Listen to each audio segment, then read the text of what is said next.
Hello guys, welcome back to my channel study मेरे साथ। आज हम हिंदी की पाठ्य योजना बना रहे हैं कक्षा 8 की, जिसका प्रकरण है कविता मेरा देश महान बने।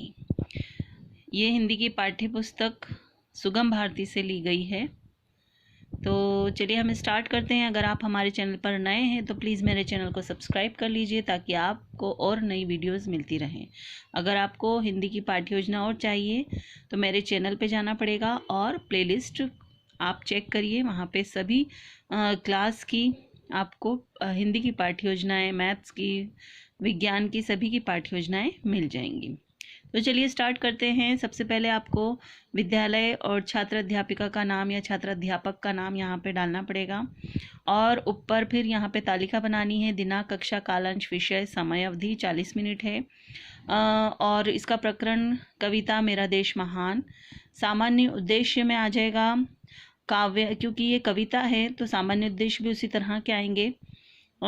काव्यांतर्गत सौंदर्य की अनुभूति करना व काव्य में रुचि उत्पन्न करना, विभिन्न काव्य शैलियों से परिचित कराकर भाव समझने, रस लेने व व्याख्या करने की शक्ति उत्पन्न करना, काव्यगत ताल, भाव व लय से परिचित कराना व कल्पना शक्ति का विकास करना। उसके बाद विशिष्ट उद्देश्य आ जाएंगे। विद्यार्थी कविता मेरा देश महान बने को अर्थपूर्ण समझ सकेंगे। विद्यार्थी कविता को लय के साथ पढ़ सकेंगे। विद्यार्थी कठिन शब्दों के अर्थ को समझ सकेंगे। इसमें पूर्व ज्ञान आ जाएगा। विद्यार्थी अपने भारत देश के बारे में सामान्य जानकारी रखते हैं। सहायक सामग्री आ जाएगी इसमें पाठ्य पुस्तक, चित्र, श्यामपढ़, चौक, डस्टर आदि। अब इसमें नेक्स्ट बिंदु आ जाएगा शिक्षण विधि। शिक्षण विधि इसमें व्याख्यान और प्रश्नोत्तर विधि है। अभिप्रेरणा में आ जाएगा अध्यापिका कथन और छात्र कथन। तो इस तरह से तालिका बनेगी और इसमें पहला प्रश्न होगा, बच्चों हमारे देश का क्या नाम है? तो बच्चे कहेंगे हमारे देश का नाम भारत है। हमारे देश में कौन कौन से धर्म को मानने वाले रहते हैं? सभी धर्मों को मानने वाले रहते हैं। बच्चों, हम में राष्ट्रीय प्रेम और राष्ट्रीयता की भावना कैसे जागृत होगी? तो यह उसके लिए समस्यात्मक प्रश्न है। फिर उसके बाद उद्देश्य कथन आ जाता है। बच्चों, आज हम कविता मेरा देश महान बने का अध्ययन करेंगे और उसके साथ साथ प्रत्यय और विपरीत शब्दों से भी परिचित होंगे। यहाँ पे हमने कुछ कविता से रिलेटेड पिक्चर्स बनाए हैं। अब इसके बाद अगला पॉइंट आ जाएगा प्रस्तुतिकरण। प्रस्तुतिकरण में शिक्षण बिंदु है, अध्यापिका क्रिया है और विद्यार्थी क्रिया है। ठीक है, तो कविता क्या है? अध्यापिका कविता जो है उसका वाचन करेगी। मेरा देश महान बने का वाचन हाव भाव और लय के साथ करेगी। तो विद्यार्थी अध्यापिका को ध्यानपूर्वक सुनेंगे। यहाँ पे हमने कविता लिखी है, एक ध्येय हो, एक श्रेय हो, एक समान विधान बने, मेरा देश महान बने, एक देश हो, एक वेश हो, प्राणवान हो, सुद्देशी हो, यानी यह पूरी मैंने यहाँ तक लिखी है, मेरा देश महान बने। तो विद्यार्थी अपनी पुस्तक में ध्यानपूर्वक देखेंगे एवं अध्यापिका को सुनेंगे। अगला आ जाएगा कविता का अर्थ जो है। यहाँ पे शिक्षण बिंदु में कविता का अर्थ लिखना है। फिर अध्यापिका अर्थ बताते हुए कठिन शब्दों का अर्थ भी बच्चों को बताएगी, जैसे ध्येय, लक्ष्य, विधान, नियम, प्राणवान, जीवित, सजीव, वर्ण, चयन। फिर है विद्यार्थी ध्यानपूर्वक सुनेंगे एवं अध्यापिका के साथ साथ शब्दों को भी दोहराएंगे।